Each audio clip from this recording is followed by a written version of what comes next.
um olhar psicopedagógico, psicopedagogia e suas abordagens. Olá! Nessa aula vamos falar sobre algumas abordagens da psicopedagogia que norteiam a teoria e a prática clínica. O processo de aprendizagem humana despertou a atenção de profissionais de diferentes áreas, neurociências, educação e saúde. A psicopedagogia é uma área que se forma por meio de contribuições multidisciplinares da psicologia e da pedagogia. Ela oferece uma visão apurada sobre o processo de aprendizagem e busca compreender as dimensões que o influenciam. O seu foco está em valorizar as potencialidades do aprendiz, identificar e descrever as dificuldades e propor recursos para superá-las. A psicopedagogia dispõe de diferentes linhas de atuação que permitem compreender e intervir nos obstáculos que dificultam a construção do conhecimento e propor ações terapêuticas reeducativas. As abordagens que apresentaremos a seguir são comportamental cognitiva, interacionista e a psiconeurológica. Abordagem comportamental behaviorista. A motivação intrínseca está ligada aos interesses particulares do indivíduo. Por exemplo, o prazer em conhecer algo novo. Já a motivação extrínseca é o desejo em receber recompensa externa. Nós temos um exemplo aqui como o reconhecimento social. Esse processo ele requer aspectos da percepção da pessoa, por meio dos sentidos, a sua visão, o tato, o paladar, o olfato e até a audição. E ele se relaciona a como essa pessoa direciona a sua atenção e, consequentemente, como ele memoriza o conteúdo aprendido. A ênfase aqui, ela ocorre na forma como a manipulação de uma variável influencia na assimilação de uma aprendizagem, por meio de um estímulo e reforçamento do comportamento. Na prática, é possível utilizar a seguinte estratégia. O ensinante ele disponibiliza uma informação, que pode ser escrita ou verbal, por meio de várias etapas. O aprendiz, por meio dessas pequenas etapas, apresenta maior facilidade em emitir as suas respostas. Paralelamente, junto ao aluno, o ensinante vai verificar a resposta imediatamente após cada etapa. Esse processo ele vai diminuir a probabilidade do aprendiz cometer erros e reforçar a sua motivação em aprender. O diagnóstico nessa abordagem vai buscar identificar todos os fatores responsáveis nesse processo de aprendizagem ou de dificuldade, estímulos e reforçadores, bem como as medidas a serem introduzidas para uma mudança de comportamento do indivíduo que vai impactar no seu desempenho. Já o tratamento, ele vai focar em um esquema de manipulação de variáveis de reforço, com ênfase na estimulação perceptual desse aprendiz. Abordagem cognitivista. Essa abordagem é baseada nas teorias de Jean Piaget, que é a teoria psicogenética, que traz características significativas do desenvolvimento cognitivo das crianças. Ela estuda os mecanismos de regulação e autorregulação que decorrem da relação e inter-relação entre o aprendiz e o ensinante. O desenvolvimento cognitivo ele vai ser descrito em estágios do desenvolvimento, que são percebidos pelas ações dos sujeitos. Os estágios eles são interdependentes, cada um com características particulares que impactarão no desenvolvimento da próxima etapa. Existem diversos mecanismos que decorrem desses estágios, proporcionando ao sujeito novas formas de aprendizado. Esses estágios a gente tem o esquema, a assimilação, a acomodação e a internalização. Os esquemas são os conhecimentos que a criança já possui. Já a assimilação, ela é um processo contínuo, é uma forma como a pessoa integra, como ela vai classificar um novo conhecimento em um esquema que ela já tem, que ela já conhece, que é aquele conhecimento antigo.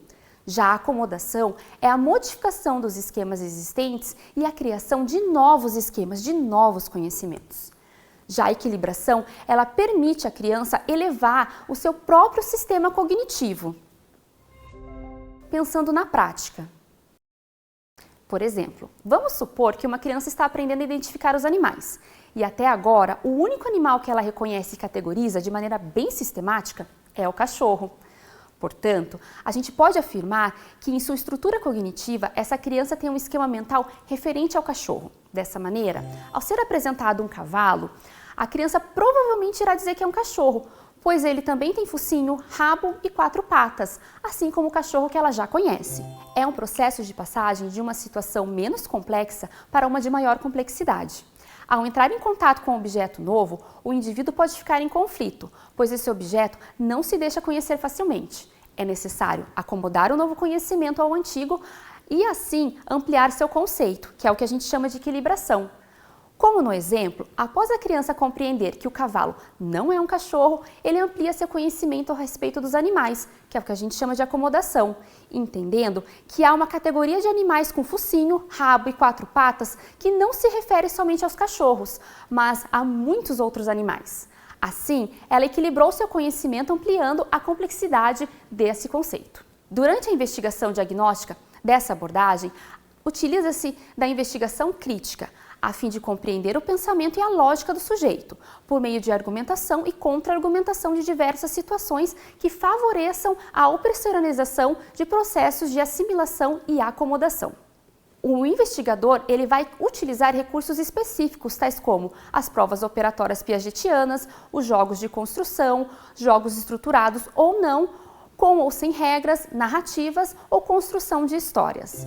Nessa investigação, não se centra somente no sujeito, mas sua relação com a família e a escola, bem como na sua história de vida. O tratamento, ele vai ser o foco que se dá na ampliação e construção de novos esquemas e estruturas de pensamento que vão ocorrer por meio da participação ativa do aprendiz e do psicopedagogo. No vídeo Resumo da Teoria de Piaget, publicado no canal Intensivo Pedagógico, é possível se apropriar dos conceitos centrais da teoria epigenética, a qual explica como ocorre o desenvolvimento na infância. Acesse e assista ao vídeo pelo QR Code que está na sua tela.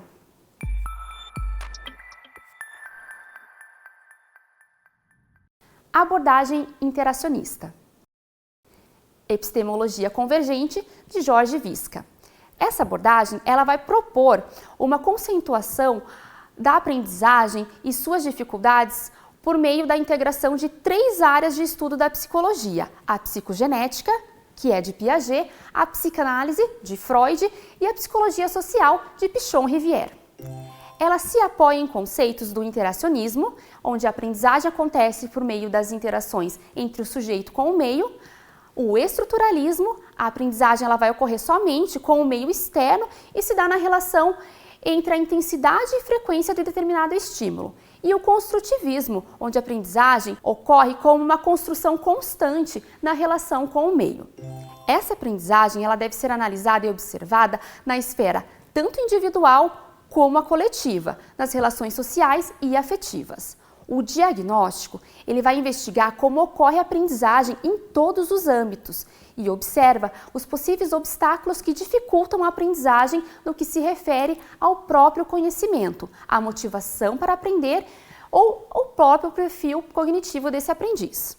Já a intervenção ela vai contar com instrumentos e ferramentas que podem ser formais e não formais, e que vão possibilitar desenvolver as habilidades e competências desse aprendiz e oferecer estratégias para que o ensinante promova o afeto e o conhecimento.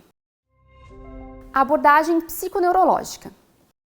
Na visão neurológica da aprendizagem, a criança necessita de certa integridade cerebral para que consiga pensar, agir no ambiente e aprender.